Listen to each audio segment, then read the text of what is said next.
pinakamahirap bilang first time mom ay ang nagkasakit ang anak mo.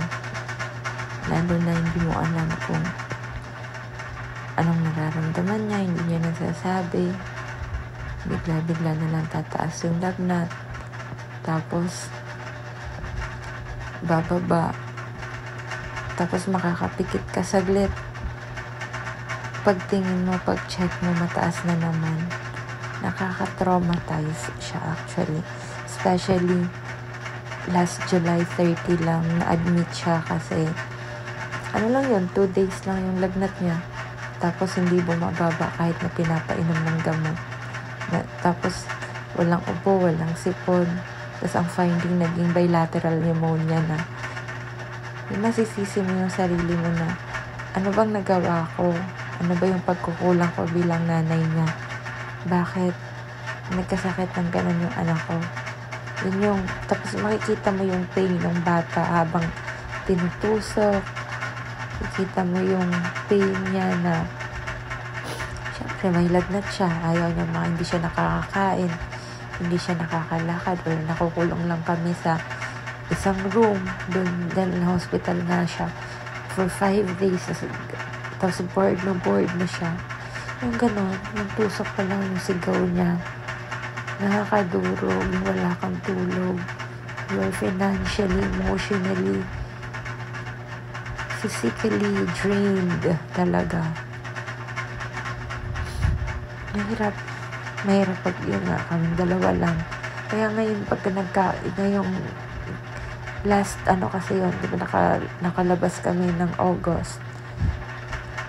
And ngayon, kagabi yung video na yan, nagkasakit, pang 2 days niya na may lagnat. Nung Thursday night, may lagnat siya. Tapos, wala akong paracetamol na naka-ready. So, feeling ko, ang tanga-tanga kong ina, ba't wala akong naka-ready in case of emergency? Kasi, sarado na yung butika malapit sa amin. Ayun, kaya hindi ako makatulog. Punas lang ako ng punas sa kanya. Chinecheck. Tapos morning, okay na siya. Though, mainit siya. Parang mainit yung ulo niya, pero yung katawan niya hindi. Tapos yung temperature niya normal naman. Yun yung buong Friday na buong araw na ganun lang. Mainit yung ulo niya. Tapos, normal naman, kumain naman siya kahit konti lang, lumidad din naman sa akin kasi nag-absent na din ako kasi dahil wala talaga akong tulog ng Thursday night. Umabsent na ako ng Friday.